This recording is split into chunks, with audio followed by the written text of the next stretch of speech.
It wasn't the blood dripping down my forehead or the twisted metal of my car. It was my 6-week-old baby boy, completely alone in the world. From my hospital bed, with a fractured arm and a racing heart, I begged my parents to take him for just one night. My mother's cold response still echoes in my mind. "Your sister never has these emergencies, Chloe. We can't miss our Caribbean cruise." They left me to rot, forcing me to hire private emergency care from a trauma ward. But they forgot one crucial detail. For 9 years, I had been quietly funding their entire lifestyle to the tune of $4,500 a month, a staggering $486,000. Hours later, the hospital door swung open, and Grandpa walked in with an expression that turned my parents' world to ash. Follow my story until the end to see the look on their faces when the money stopped. My name is Chloe, and at 26 years old, I thought I knew exactly who I could count on in this world. I was wrong. The cold hospital room smelled of antiseptic and cheap plastic, a stark contrast to the metallic tang of blood still dry on my forehead. My left arm was immobilized in a thick, heavy sling, throbbing with a dull, agonizing ache that made every breath a chore. But the physical pain was nothing compared to the absolute terror clawing at my chest. Just 2 hours earlier, a reckless driver had slammed into my driver's side door on a rain-slicked intersection.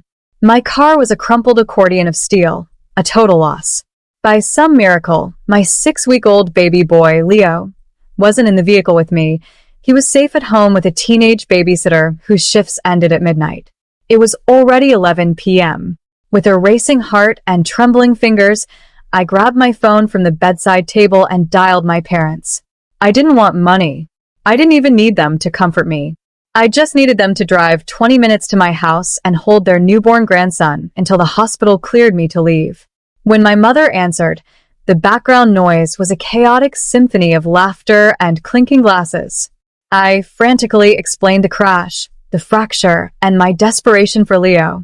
The line went quiet for a moment before her voice returned, dripping with cold, defensive irritation. "Your sister never has these convenient emergencies, Chloe. We are literally boarding our Caribbean cruise right now. We aren't ruining our vacation because you can't manage your schedule." Before I could even choke out a plea, the line went completely dead. To understand how my own flesh and blood could leave me stranded in a trauma ward, you have to understand the toxic dynamic of my family. I was always the independent one, the daughter who quietly built a successful career in real estate while my younger sister, golden child Harper, was coddled and showered with praise for simply existing. My parents treated my success not as a point of pride, but as an obligation. 9 years ago, when I was just 17 and started earning my first real income, my parents came to me with a sob story about their drowning debts. Being a loyal daughter, I stepped up. I set up an automated monthly transfer of $4,500 to cover their massive mortgage and lifestyle expenses. Over nearly a decade, that added up to a staggering $486,000. I had practically bought them the very freedom they were using to sail away from me on that cruise ship. Lying in that sterile hospital bed, watching the cheap digital clock tick closer to midnight, the harsh truth hit me like a physical blow. To my parents, I wasn't a daughter, and Leo wasn't a grandson. I was a faceless bank account, a financial safety net to be used and ignored whenever it was convenient for them. With my good hand, I dialed a high-priced emergency childcare agency from my bed, paying an exorbitant premium out of pocket just to ensure my baby boy wouldn't be left alone. My parents were living a life of luxury on my dime, completely oblivious to the fact that the well was about to run dry. The heavy, automatic door of my hospital room hissed open at precisely 1:15 a.m. I expected a nurse with another round of pain medication, but instead, a tall, familiar figure stepped into the harsh fluorescent light. It was my grandfather, Arthur. At 78, he still walked with the commanding stride of a retired military man, but tonight, his eyes carried a mixture of intense worry and absolute fury. He was holding a small diaper bag in one hand, and his weathered face softened the moment he saw me resting against the pillows. "Chloe, sweetheart," he breathed, rushing over to the side of my bed. He had heard about my multi-car collision through an emergency scanner app he kept on his phone, and he hadn't wasted a single second. He had driven straight to my house, picked up baby Leo from the frantic teenage babysitter, and brought him along. When I told Grandpa about the phone call to my parents, how they had dismissed my fractured arm and abandoned their newborn grandson just to board a luxury cruise ship, the room felt instantly colder. Arthur's jaw tightened so hard I thought his teeth might shatter. His hands clenched into fists at his sides. He looked at me, then down at Leo, who was sleeping peacefully in the portable bassinet the nurses had brought in. "They did what?" Grandpa whispered, his voice trembling with a terrifying, quiet rage. "They left their injured child and a 6-week-old baby for a vacation? A vacation you probably paid for." He leaned down, gently kissing my forehead. "Rest now, Chloe. Leo is safe with me. But I promise you, when your parents get back, their little paradise is going to burn to the ground." The next morning, the fog in my mind finally cleared, replaced by a cold, unshakable resolve. Grandpa Arthur stayed by my side, cradling baby Leo and keeping me grounded while the hospital staff finalized my discharge papers. With my right hand free, I reached for my laptop, balancing it carefully on my lap in the hospital bed. It was time to undo 9 years of blind loyalty. I logged into my primary business banking portal, my eyes fixing on the recurring transaction that had quietly drained my accounts every single month since I was 17. $4,500. Without a hint of hesitation, I clicked the modification settings, brought up the authorization prompt, and hit the delete button. The automated transfer that funded my parents' easy life was officially terminated. But I didn't stop there. The very house they lived in, the beautiful 4-bedroom property in the suburbs, had been legally transferred to my real estate firm's holding company years ago under a tax management strategy. They thought of it as their permanent kingdom, but on paper, they were nothing more than tenants living at my expense. I quickly drafted an electronic notice to my corporate attorney, instructing him to freeze their property maintenance accounts and transfer the primary deed status exclusively back to my personal management folder. Finally, I picked up my phone. One by one, I opened the contact profiles for my mother, my father, and my sister Harper.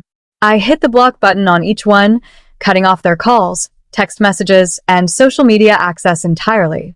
The golden cord was severed. Now, all that was left to do was wait for the ship to dock.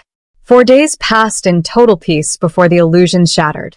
While baby Leo and I recovered safely at Grandpa Arthur's house, my parents were thousands of miles away, enjoying the pristine, blue waters of the Caribbean. They were completely oblivious to my accident, but they were about to get a very rude awakening.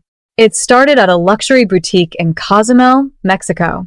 My mother had lined up 3 expensive designer dresses and a pair of premium sunglasses at the register, casually sliding her primary credit card across the counter. The cashier swiped it once, then twice, before looking up with an apologetic expression. It was declined. Frantic and embarrassed, my father tried his card. Declined again. When they tried to access their online banking app to check their balance, they found themselves completely locked out because the monthly maintenance fees I usually covered had lapsed. Panic instantly set in. They tried calling my number, desperately seeking their human ATM, but every single call was met with a flat, automated recording informing them that they were blocked. With their lines of credit frozen and zero access to my funds, their dream vacation instantly mutated into a nightmare. They were forced to abandon their luxury itinerary and book an emergency flight back home from the very next port. The moment their plane touched down, furious and utterly humiliated, they didn't even bother dropping their luggage off at their own place.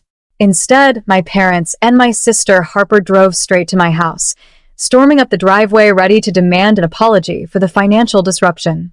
But when they pounded on the heavy oak front door, it didn't open to a trembling daughter. Instead, the lock clicked, and Grandpa Arthur was standing there, staring down at them like a storm cloud. My mother pushed past my grandfather, her face twisted in a mask of pure indignation. "Where's Chloe?" she shrieked, slamming her designer purse onto the entryway table. "She blocked our cards and ruined our entire trip. We demand to know what is going on." I stepped out from the hallway, my left arm still securely bound in the white medical sling, a physical reminder of the nightmare they had ignored.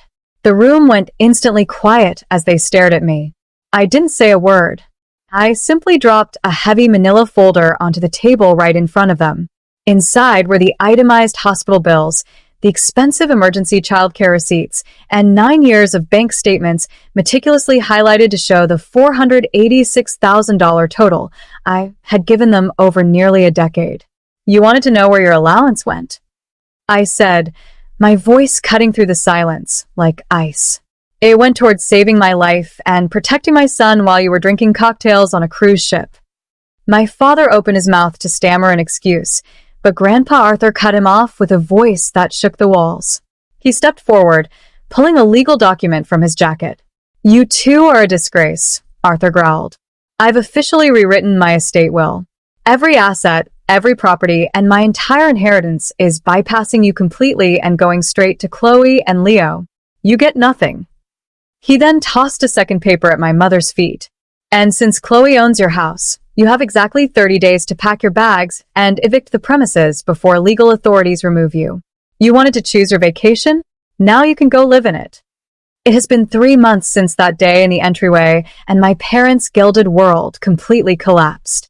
Unable to afford the $2 million in hidden liabilities and losing their $4,500 monthly allowance, they were legally evicted from the suburban house. They now live in a cramped, 2-bedroom apartment on the edge of town, while my sister Harper was forced to look for her very first real job to help them pay rent. Meanwhile, baby Leo and I are thriving. With Grandpa Arthur's constant love and support, we moved into a beautiful, sunlit home closer to the coast, completely free from the toxic cloud of financial manipulation.